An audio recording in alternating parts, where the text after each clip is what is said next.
Hi, how's it going? This is Resident of Collinwood for YouTube, back with another Dark Shadows video for you guys and gals. I'm here to do episode 12,001 of Dark Shadows in Parallel, Dark Shadows Parallel Time.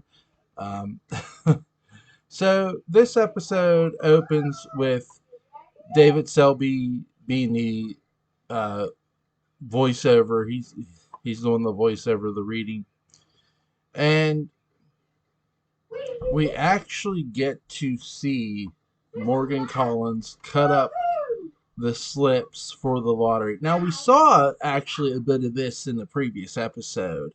Um, Something me and my buddy Patrick McRae touched upon in our episode that we did together for this was episode 12,000. But for episode 12,001, you see the lottery slips are recut here, which I like, and you see Morgan make an X. Now, for those who, as you hear my daughter, for those who aren't familiar with what's going on in Dark Shadows, the the Collins family are cursed, as always, and one of the Collins family members gets selected by the drawing of a lottery slip. Now, the lottery slip has an X on it. So whoever draws that lottery slip with an X goes into the room. And they have to stay there a whole night. And when they stay there, if they come out sane and alive, curse is lifted. If they don't come out one or the other, they got to come out both. They got to. So if they don't come out alive, the curse continues. If they don't come out sane, the curse continues. So Justin Collins, who died in the previous episode, you see the result that the lottery must be held. So, and they wait till the next day, obviously, that his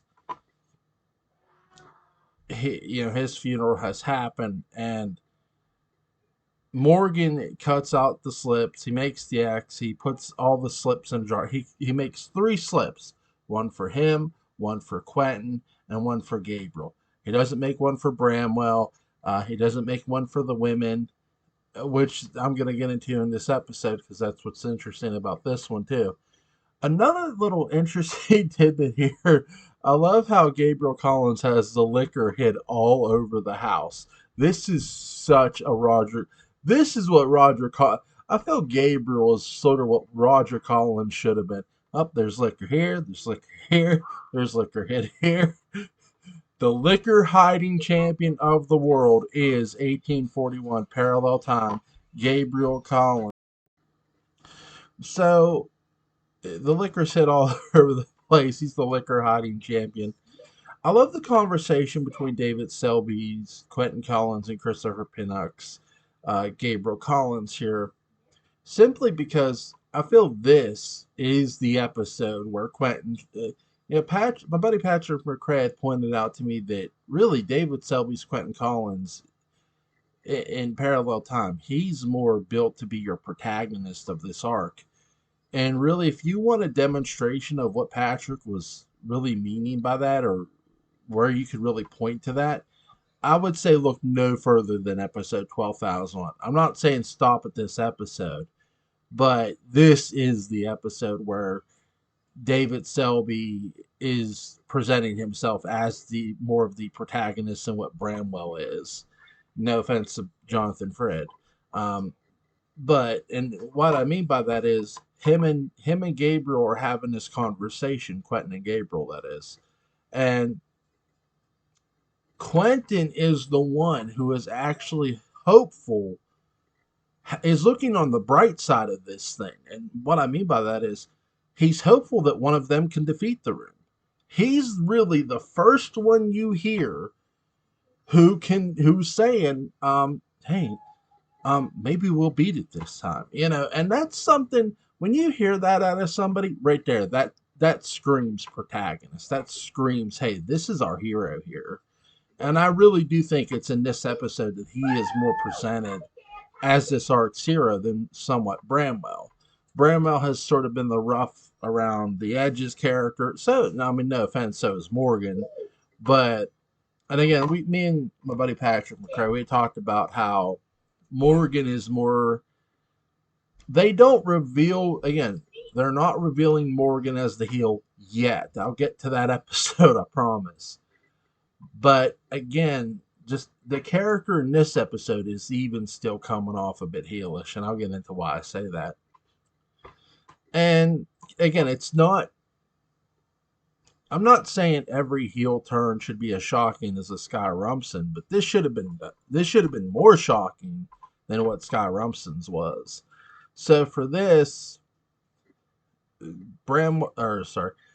Catherine and Morgan are talking, and finally, I will say, Morgan finally tells Catherine the truth, where Julia Collins stopped Melanie from telling Catherine the truth. Morgan tells her, and you might say, "Well, Jewel, this is a brave moment. This is a protagonist moment." I thought that for about 5 seconds until I realized what he was doing. He was just goading her into rushing the marriage. I mean, because what does I touched upon this in the very first episode, and even in the episode I did with Patrick. Huge shout out to Patrick McCray.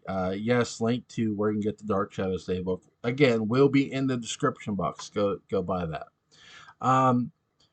So he's very cocky. He's very arrogant, and he's very bossy. But the one thing he does in really the first episode, and even the second one, he's not offering a solution to the room. He's not being hopeful that one of the Collins men will beat the room. He just wants Catherine to reproduce for him so the curse can continue. He's not looking for a way to beat this thing. Where David Selby's Quentin Collins is clearly where David Selby's Quentin Collins is clearly the one standing the ground saying, "Hey, what if one of us beats this thing?"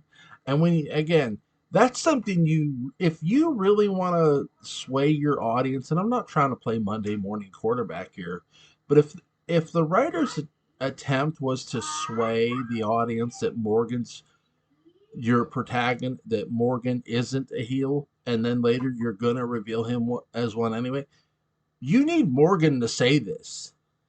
I don't care if it's just if he's alone and says it. He needs to say this. But the fact that David Selby's Quentin Collins not only says this, but says this in front of Gabriel, who's a chicken shit, just puts over Quentin all the more. And rightfully so. Again, he's your protagonist I do agree with Patrick. Right here, this is the episode where David Selby's Quentin Collins is the proven protagonist. Again, no offense to Jonathan Fritz Bramwell. And Morgan, once he tells Catherine the truth, she's like, "Oh, let's marry tonight." And really, what causes a lot of that is when they go to draw the lottery, Gabriel and Quentin are there, and Morgan's like, "What's the matter? Afraid to pick?" Here's the thing: Morgan doesn't pick from it either. It's no one's ready to commit fully to this lottery yet. So everybody's hesitant to put their finger into the jar. So no one Collins is braver than the other at that point. And then here comes, Joan Bennett. I didn't want to call her Elizabeth because she's not playing Elizabeth, as Flora. And she says, "Make out 2 more slips for me and Aunt Julia." And she's meaning Julia Collins. So Morgan is against it. Then that's where Catherine, she takes the slips and burns them, and she says, "Let's get married. If you're gonna have this order, let us get married tonight." And they all agree to this. Quentin, he's happy. Gabriel's more happy that the lottery doesn't have to take place tonight. And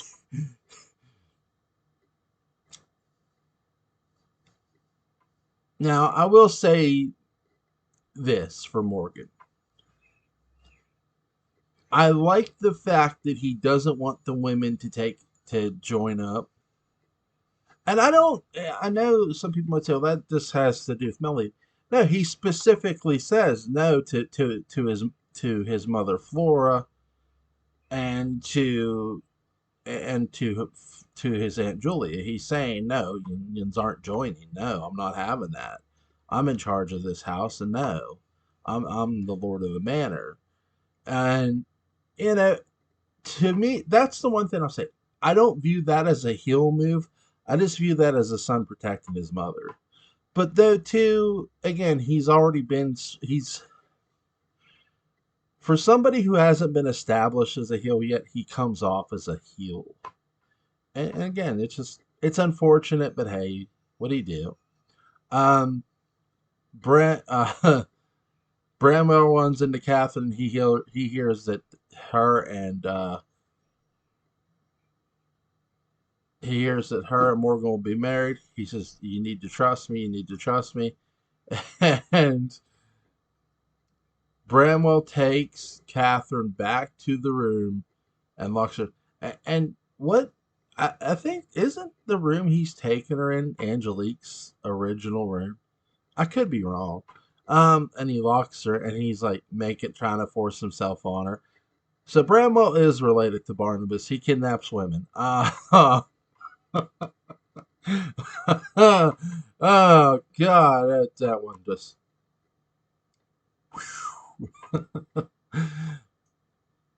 For my character analysis in this episode, again, I more feel that this episode is more to put over Quentin, and rightfully so.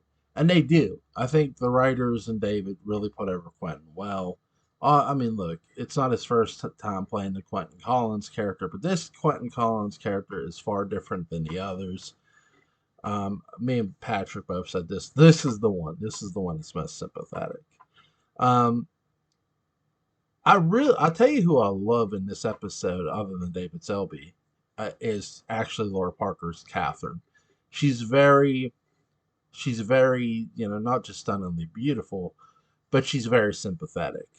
Um, again, just in this episode, her and Keith Prentice's chemistry is good, and I love how Quentin and Gabriel are congratulating them. It's really, really good. So again, the lottery is prolonged. They don't have the drawing yet, but that's going to happen one way or the other. And obviously, Bramwell Collins has Catherine. Why?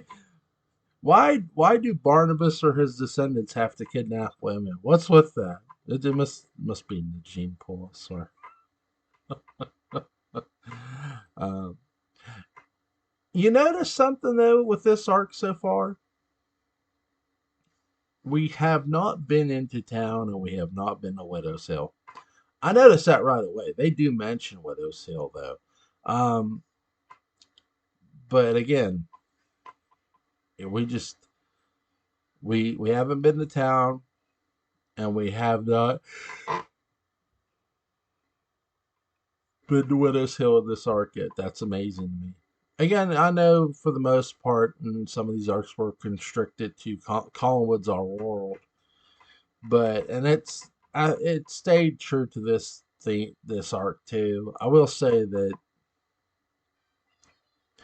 I like how in this parallel time when they go up to the wing where the room changes, I love just how the room just stops changing.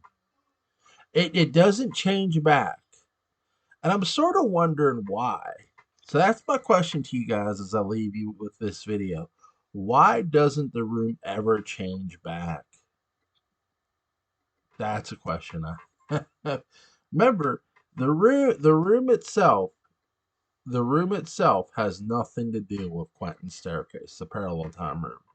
So, so why doesn't this room change back and somebody from there get caught up in the other 1841 time? Just a question. All right, guys, you have a great night and see ya.